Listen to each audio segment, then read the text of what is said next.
এবার হচ্ছে reception makeup হবে। শাড়ি তো দেখে নিয়েছি, তো কিছু ইচ্ছে কিছু আছে? একটু লাইনস হবে, যেটা বিয়েতে চেয়েছিলাম সেটা হয়নি, লাইনস হবে।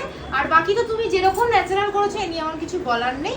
আচ্ছা, চুলটা একটু ছেড়েই করি তাহলে, রিসেপশন তো ভালো লাগবে। লাইনসটা আমার হয়েছে, লাইনস দরকারি একদম, মানে তোমাকে আর ডিসঅ্যাপয়েন্ট কেউ করবে না আমি জানি। চলো লেটস স্টার্ট। আমি সিতারার বিয়ের মেকআপ আর্টিস্ট ছিলাম না। ও অনেকবার চেয়েছিল, কিন্তু যেহেতু আমার বুকিং ছিল দুটো জায়গায়, তো আমাকে সেখানে যেতে হয়েছিল। আর তাদেরও ভিডিও ফটোস আমি নিশ্চয়ই তোমাদের সাথে শেয়ার করব।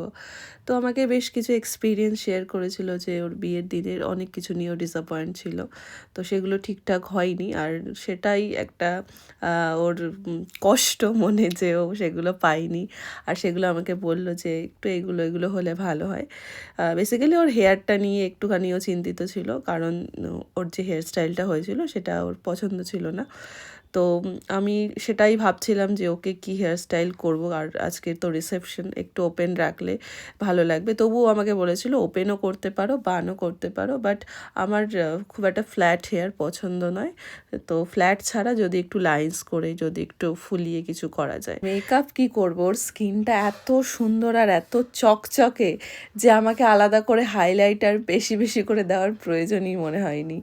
আর এত টাইট স্কিন, সত্যি কথা বলতে ওর স্কিনটা কিন্তু একটা ন্যাচারাল গ্লো আছেই, যেটা আমি নোটিস করেছিলাম। আর ওকে বলেছিলাম যে তুমি কি ফেশিয়াল কিছু নিয়েছো? তো আমাকে বললো একদম করিনি, কারণ আমার ফেশিয়ালটা একদম স্যুট করে না।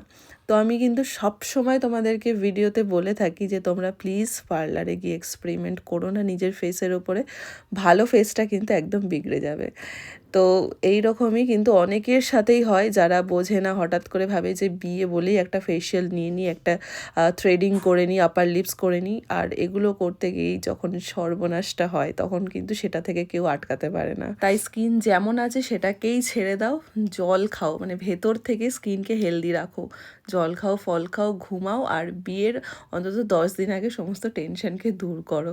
তোমার স্কিনে দেখবে এমনি একটা মানে ওই রকম র্যাশ, পিম্পল, ব্রণ কিন্তু সহজে স্কিনে আসে না, এত রকম টেনশন করলে তারপরেই কিন্তু আসে। আর